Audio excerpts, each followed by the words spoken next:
So just a quick update on our power shed. This thing, yesterday, the wind was really bad out here. And I came out here and I opened the door and it literally blew the door off. And the problem that I'm seeing now is that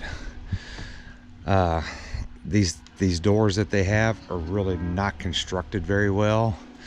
You can see they're just very, very, very thin. And then they were actually only tacked in with a couple of staples.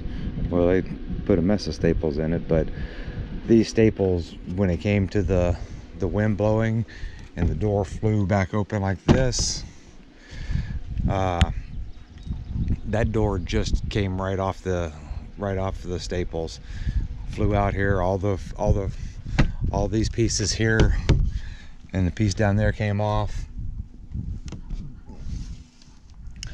I did just go back and temporarily put 4 screws in the side of it to try to shore it up.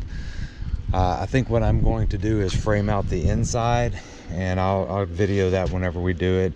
We'll frame out the inside. We're going to pull all these staples out and put a few screws, maybe from the back side going out, so not to mess the trim up too much, hopefully. But this is definitely something you want to do on these doors when you get them. If you get one of these buildings from like Home Depot or Lowe's or whatever, like I said, this construction is not very very sturdy. If you're anywhere where you're gonna have any kind of wind or something. And I'm probably also going to add a chain stop to it, or a spring stop to here, back to here, so it'll have another thing just in case the wind blows.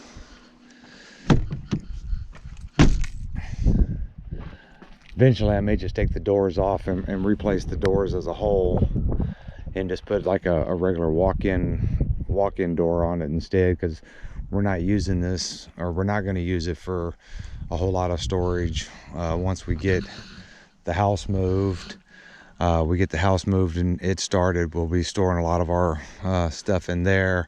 And then of course, if you look way up at the front of the property up there, we've got our actual storage building where we are storing all of our stuff, and that's where we're going to move most of our stuff from the city. Once we start moving out here, we're going to start moving stuff into there for storage till we get the house finished.